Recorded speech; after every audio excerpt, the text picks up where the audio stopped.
നമ്മളെ വീട്ടിൽ വെള്ളം കാണാത്തൊരു സാധനമാണ് തലയിണ അല്ലേ. അപ്പം ഇന്ന് ഞാൻ ആളെ ഒന്ന് അലക്കിയെടുത്തിട്ടോ, നല്ല സൂപ്പറായിട്ട് കിട്ടിയിട്ടുണ്ട്. അങ്ങനെയും ചളി പുരണ്ട എൻ്റെ തലയിണേൻ്റെ കളർ കണ്ടോ. അപ്പം ഇങ്ങനെ ആയിട്ടുണ്ട് കേട്ടോ ആള്. നമ്മളെ വീട്ടിലുള്ള 2 സാധനങ്ങൾ മാത്രം മതി ഇങ്ങനെ ക്ലീൻ ആക്കാൻ. അപ്പം ആരും ഇനി മടിച്ച് നിൽക്കണ്ട, നമ്മുടെ തലയിണൊക്കെ ഒന്ന് വാഷ് ചെയ്തിടുക. നല്ല വെയിലല്ലേ, നല്ല സൂപ്പറായിട്ട് തന്നെ ഉണങ്ങി കിട്ടും കേട്ടോ. അപ്പം തലയിണ വൃത്തിയായി കിട്ടാൻ വേണ്ടിയിട്ട് നമുക്ക് വേണ്ടത് ആദ്യം എന്താണെന്നോ, ആദ്യം നല്ല തിളച്ച ചൂടുവെള്ളം വേണം. തിളച്ച വെള്ളം തന്നെ വേണം കേട്ടോ, അപ്പോഴാണ് ആ റിസൾട്ട് കിട്ടുക നമുക്ക്. പിന്നെ വേണ്ടത് ബേക്കിംഗ് സോഡയാണ് കേട്ടോ. നമ്മളെ വീട്ടിൽ പഴയതൊക്കെ ഉണ്ടെങ്കിൽ അതായാലും മതി. പിന്നെ ഇതില്ലാത്ത വീടുകൾ ഉണ്ടാവില്ലല്ലോ, അപ്പോൾ ബേക്കിംഗ് സോഡയും വേണം. പിന്നെ വേണ്ടത് സോപ്പും പൊടിയാണ്. ഇത് പിന്നെ നമ്മളെ വീട്ടിൽ എന്തായാലും നിർബന്ധമായിട്ടുണ്ടാവും. ഇത്രയും സാധനങ്ങൾ മാത്രം മതി കേട്ടോ നമ്മളെ തലയിണ വൃത്തിയാക്കാൻ. പിന്നെ ഒരു കാര്യം കേട്ടോ, സബ്സ്ക്രൈബ് ചെയ്തിട്ടില്ലെങ്കിൽ അതും കൂടെ ഒന്ന് ചെയ്യട്ടോ. അപ്പോൾ നമുക്ക് ക്ലീനിങ്ങിലേക്ക് പോവാം കേട്ടോ. ആദ്യം തന്നെ ഞാൻ ആ ചൂടുള്ള വെള്ളം നല്ലൊരു ബക്കറ്റിലേക്ക് ആക്കിയിട്ടുണ്ട് കേട്ടോ. കുട്ടികളൊന്നും ഇത് ചെയ്യുമ്പോൾ കൂടെ നിർത്താതൊക്കെ ഉണ്ട് നല്ലത്. കാരണം ചൂട് വെള്ളമാണ്, എന്തെങ്കിലും മേലേക്ക് ആയി കഴിഞ്ഞാൽ അത് വലിയ ബുദ്ധിമുട്ടാവും. അപ്പം അത് പ്രത്യേകം ശ്രദ്ധിക്കണം കേട്ടോ. പിന്നെ നമുക്ക് വേണ്ടത് ബേക്കിംഗ് സോഡയാണ് കേട്ടോ. ഞാൻ 2 സ്പൂൺ ബേക്കിംഗ് സോഡ ആ ഒരു ചൂടുവെള്ളത്തിൽ ഇട്ട് കൊടുക്കുന്നുണ്ട് കേട്ടോ. പിന്നെ വേണ്ടത് സോപ്പും പൊടി, അതും നമ്മൾ ഒരു 2 സ്പൂണോ 3 സ്പൂണൊക്കെ ഇട്ട് കൊടുക്കാം. എന്നിട്ട് ചൂടുള്ള വെള്ളമല്ലേ, അപ്പം ഞാനൊരു കമ്പ് വെച്ചിട്ടാണ് അത് എല്ലാതും കൂടെ ഒന്ന് മിക്സ് ചെയ്യണത് കേട്ടോ. കാരണം ചൂടുവെള്ളം ആയതുകൊണ്ട് നമ്മൾ കൈ തൊടുന്നത് നല്ലതല്ല, പുള്ളും അത്രയ്ക്കും ചൂടുണ്ട്.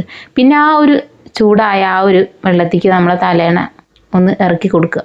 ചൂടുള്ളതാണ്, അപ്പോൾ ഒരു കമ്പൗണ്ട് തന്നെ നല്ലോണം ഒന്ന് ആക്കുന്നതാണ് നല്ലത് കേട്ടോ. കാരണം കയ്യിലായാലും പിന്നെ പണി കിട്ടും. ചെറിയൊരു ചൂട് പോയ ശേഷം ഞാൻ പിന്നെ കൈ കൊണ്ടൊന്നും ആക്കണ്ട കേട്ടോ. എന്നാലും കയ്യിൽ വെച്ചിക്കാനുള്ള ആ ഒരു ഇതായിട്ടില്ല, കാരണം ചൂടുണ്ട് വെള്ളത്തിന് കേട്ടോ. അപ്പോൾ അത് ഇങ്ങനെ ഈ ചൂടുവെള്ളത്തിൽ ഒരു അരമണിക്കൂർ നേരം കിടക്കട്ടെ കേട്ടോ. തലയിണ നമ്മളെ ചൂടുവെള്ളത്തിൽ മുങ്ങിക്കിടക്കാൻ പാകത്തിനുള്ള വെള്ളം വേണം കേട്ടോ. ഇങ്ങോട്ട് നോക്കി നമ്മളെ തലയിണ കിടന്ന വെള്ളം ഇത്രയും ചളി അതിൻ്റെ ഉള്ളിലുണ്ട്. അപ്പം നമ്മളൊക്കെ തലയിണ കഴുകാൻ മടിച്ച് നിൽക്കുന്ന ആളുകളാവും. അപ്പോൾ ഈ വേനൽക്കാലത്ത് എന്തായാലും നമ്മൾ തലയിണൊക്കെ ഒന്ന് ക്ലീൻ ചെയ്ത് വെക്കുക. മക്കളുള്ള വീട്ടിലെ തലയിണേൻ്റെ അവസ്ഥ പറയേണ്ടി വരില്ല, കാരണം അത്രയും ചളി ഉണ്ടാവും. എൻ്റെ മകൻ ഇതിൽ പേന കൊണ്ട് വരെ വരച്ചിട്ടുണ്ട്, അത്രയ്ക്കും ചളിയാക്കിയിട്ടുണ്ട്. കാരണം അതിന് കവറിട്ട് കഴിഞ്ഞാൽ ഓല ദൂരി എറിയും. ഓല പറഞ്ഞിട്ട് കാര്യമില്ല, ഓല പ്രായപ്പതല്ലേ. അങ്ങനെ അരമണിക്കൂറിന് ശേഷം പിന്നെ നമ്മളെ തലയിണ നമ്മളൊന്ന് കല്ലിൻ്റെ മുകളിലേക്കൊക്കെ വെച്ച് ഒന്നുകൂടെ വാഷ് ചെയ്യാനുള്ള പരിപാടിയിലാട്ടോ. അതിന് നല്ലൊരു ബ്രഷ് വേണം. അതിന് മുൻപായിട്ട് ഞാൻ ആ തലയിണേൻ്റെ മുകളിലൂടെ ഒന്ന് സോപ്പോ അല്ലെങ്കിൽ സോപ്പ് പൊടിയൊക്കെ ഒന്ന് തേച്ച് കൊടുക്കാം. സോപ്പ് പൊടി ഉണ്ടെങ്കിൽ അതൊന്ന് വെതറി കൊടുത്താൽ മതി. ഞാൻ അപ്പോൾ അലക്ക് സോപ്പാണ് കേട്ടോ ഒന്ന് തേച്ച് കൊടുക്കുന്നത്. എന്നിട്ട് പിന്നെ നമുക്ക് ബ്രഷ് എടുത്തിട്ട് ഇങ്ങനെ ഉരച്ച് കൊടുത്താൽ മതി കേട്ടോ. കണ്ടോ, ചളി നല്ലപോലെ ഇളകി പോരുന്നുണ്ട് കേട്ടോ. ആ ഒരു തലയിണേൻ്റെ ഒറിജിനൽ കളറിലേക്ക് ആ ഒരു തലയിണ മാറിക്കൊണ്ടിരിക്കുകയാണ് കേട്ടോ. കാരണം എനിക്ക് പോലും അത്ഭുതം കേട്ടോ, കാരണം എത്രയും ചളിയുള്ള ആ ഒരു തലയിണയാണ് ഈ ഒരു സിമ്പിൾ ട്രിക്ക് കൊണ്ട് വൃത്തിയായി കിട്ടുന്നത് കേട്ടോ. നമ്മൾ ഭാരം പിടിച്ചൊന്നും ഉരയ്ക്കേണ്ട ആവശ്യമില്ല, സിമ്പിളായിട്ട് തന്നെ ഉരച്ചാൽ മതി. കാരണം ആ ഒരു ലൈനിൽ കിടന്നതുകൊണ്ട് തന്നെ ചളിയൊക്കെ നല്ലപോലെ ഇളകി പോന്നിട്ടുണ്ട്. ഇപ്പോൾ ഒന്നിങ്ങനെ ബ്രഷ് ഇട്ടൊന്ന് ഇങ്ങനെ ഉരച്ച് കൊടുത്താൽ മാത്രം മതി, ചളി വേഗം ഇളകി കിട്ടുന്നുണ്ട് കേട്ടോ. അങ്ങനെ പിന്നെ 2 വശവും നല്ല പോലെ നമ്മൾ ബ്രഷ് ഇട്ട് വരച്ച തലയിണ പിന്നെ വെള്ളമൊക്കെ ഒഴിച്ച് നല്ല പോലെ ഒന്ന് കഴുകി കളയാണ് കേട്ടോ. കണ്ടില്ലേ, ഇതിൻ്റെ കളർ ഇപ്പം നിങ്ങൾക്ക് തന്നെ കണ്ടാൽ മനസ്സിലാവും എന്ത് നല്ല കളറിലാണ് ഇപ്പോൾ നിൽക്കുന്നത്. ഫസ്റ്റ് ഇതിൻ്റെ കളർ എന്തേന്നു.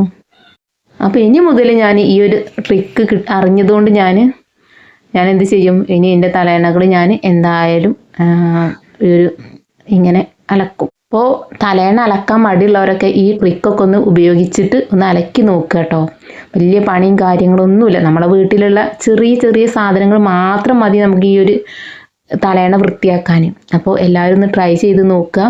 അഭിപ്രായങ്ങൾ നിങ്ങൾ ചെയ്തിട്ട് നിങ്ങൾക്ക് സക്സസ് ആയി എന്ന് തോന്നുന്നുണ്ടെങ്കിൽ നിങ്ങൾ ആ ഒരു കമൻറ്റ് ഈ ഒരു വീഡിയോയിൽ രേഖപ്പെടുത്തണം.